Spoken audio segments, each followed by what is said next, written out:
Nissan Australia at it once again, doing all it can, this time, seemingly, to trash the reputation of EVs. So well done there. Details next.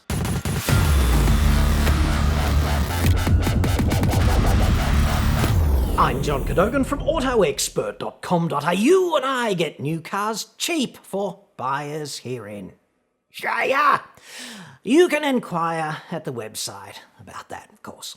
Today's report is about a nice, ageing and somewhat eccentric and seemingly avuncular dude named Michael Albert Dreyer, who bought a 2012 first-generation Nissan shitbox Leaf, which, according to Mr. Dreyer, never got more than 120 k's of range on a full charge, despite the brochure promising 170, of frigging course. But that's okay because he loved it, and that's the main thing. Today, though, 7.5 years down the track, Mr. Dreyer says that he can't drive more than 20 kilometres from home on the company's recommended 80% charge. So let's just break that down. 80% is the recommendation for maximum battery endurance over time, and 20 kilometres from home presumably means 20 there and 20 back for a round trip of not more than 40. And I say, Jesus, that wouldn't even get me to the nearest friggin' gentleman's club without having to recharge en route, so to speak. He's disappointed, of course, in the company's arrogance. Who knew? But he still kind of loves the car, perversely, and EV dudes can be kind of like that, because owning an EV is partly, or at least for many people, a religion, at least of sorts. Where I hope you will be slightly interested is that I have it in writing from Nissan themselves that they consider it normal that these cars should be roadside furniture after paying $56,000 for them 7.5 years ago. I have a hard copy of a report done by them on the traction battery that includes the fact that I could not have cared for the battery more than I did. They also admit in writing that they feel protected and authorised to behave this way by Australian consumer law and the ACCC. Okay, so the backstory here is that the first generation Leaf has a major design defect in that there is no active cooling system to protect the battery. So charging it and discharging it effectively just kills it over time by not allowing heat to dissipate appropriately, which is something Nissan quaintly views as an operational friggin' characteristic of the car. So therefore, not a defect. How convenient. Nissan Shitsville seems to agree that Mr. Dyer's Leaf's battery is rooted, however, because they have offered him a replacement lithium-ion battery, further subsidised to the amount of $5,000. Nissan notes that the cost of a replacement battery has already subsidised from $33,000 to $10,000 under the battery swap program. That's a somewhat poorly proofread direct quote from the Nissan Shitsville so-called customer experience department. Love those names. I am compelled to point out that the cost of lithium-ion batteries has dropped by something like 85% over the past decade. So 33 grand for a battery is the kind of pricing structure that Jeep itself would be proud of. Apparently, they are being so damn magnanimous here because you have been a strong advocate in the EV space, and we are particularly appreciative of your investment in the Nissan brand. As such, we would really like to come to an arrangement to keep you in the brand. Please bear in mind, however, that the factors listed above has informed the amount of support the business will be comfortable to extend to you. It is a fine balancing act, and I am grateful for your understanding in this respect. Absolutely, walking down that friggin' tightrope every time, that balancing act. It's still a $5,000 repair on a car that's been a depreciation disaster by any yardstick and would be lucky to be tradable for about 10 grand today, despite costing nearly 60 grand in 2012. And seemingly, the hits just keep on coming. Now, according to the ACCC, legislation guarantees that products must do all the things someone would normally expect them to do and match descriptions made by the salesperson on packaging and labels and in promotions or advertising. In the official Shitbox Leaf brochure from 2012, Nissan says, of the battery, to ensure reliability, the Nissan Leaf's large capacity lithium-ion battery uses manganese positive electrode material, a plentiful resource that has a stable crystal structure.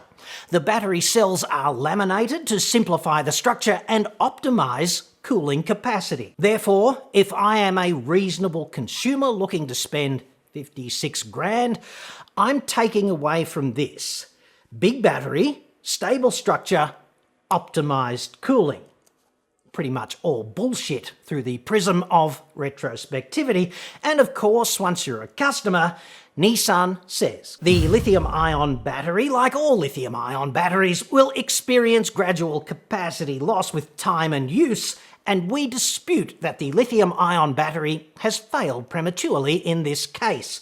Gradual loss of capacity is a normal battery characteristic as experienced with cell phones and laptops. Except, of course, that this is not a cell phone or a frigging laptop. It's a $56,000 car, and car buyers are not expected reasonably to understand battery chemistry, charging dynamics, and cooling system design efficiencies any more than they are expected to understand hydrocarbon combustion chemistry if they buy a conventional internal combustion car.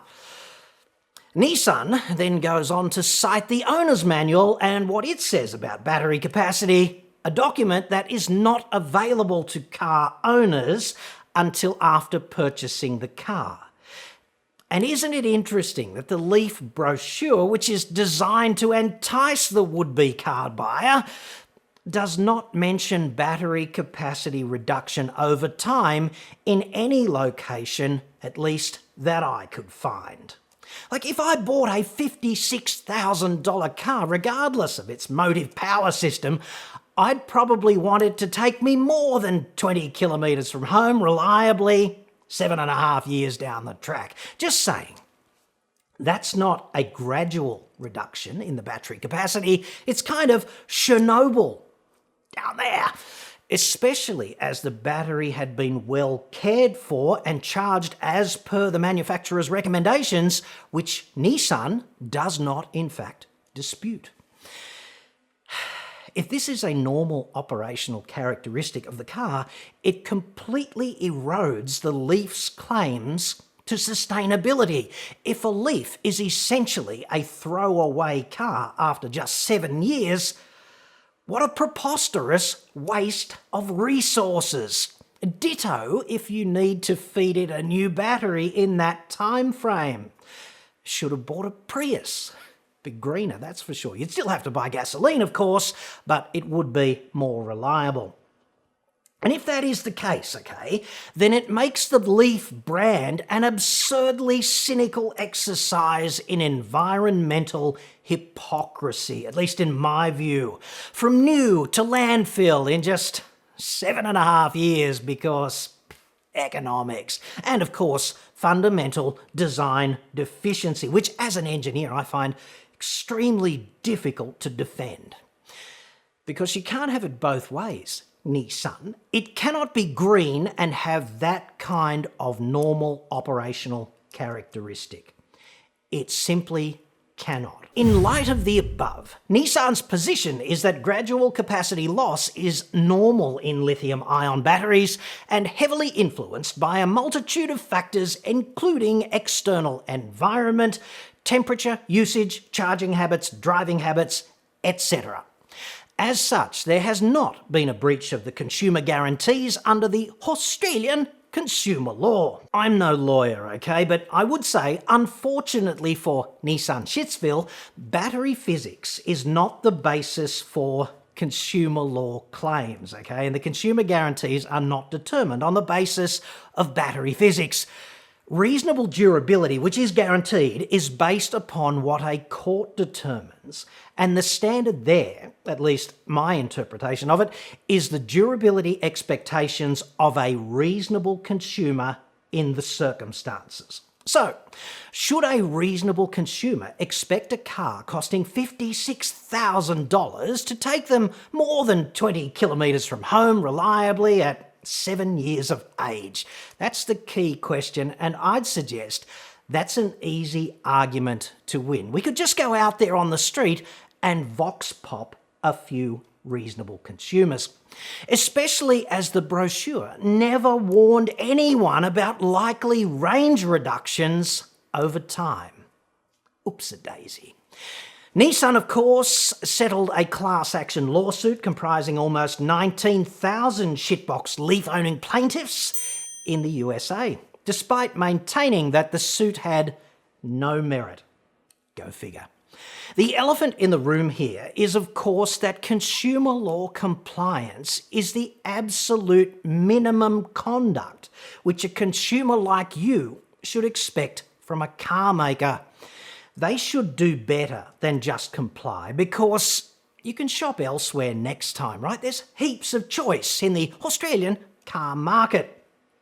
Car makers like Nissan apparently have yet to cross the bridge of discovery, where they might see on the other friggin' side that trying really hard to retain you as a customer by delivering beyond expectations makes sound long-term economic sense for them.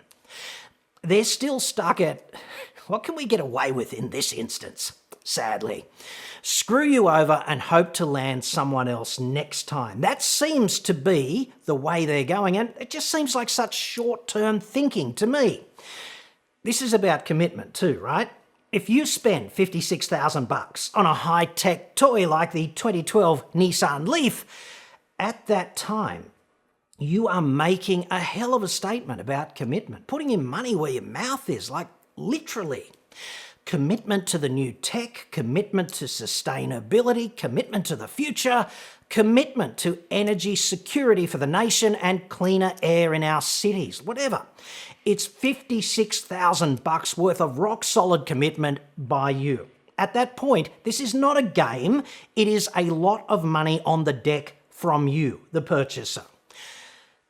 And I ask you, would it not therefore be impossibly excellent for you if the car maker matched your commitment by committing to you in tangible ways for the long haul, by doing more than you expect, by making amends for design deficiencies, perhaps by not negotiating over a major problem such as this in the manner of some dirty plea bargain? Just by not being arseholes about it might be a big step up in many cases across the industry, sadly enough. On page 2 of the 2012 Shitbox Leaf brochure, Nissan assures you, quote, "We share that passion of," quote, "driving towards a zero-emissions future." Unfortunately, like so many seductive promises made in the modern societal cesspool, this one has lasted roughly as long as it took Nissan to cash Mr. Dryer's cheque.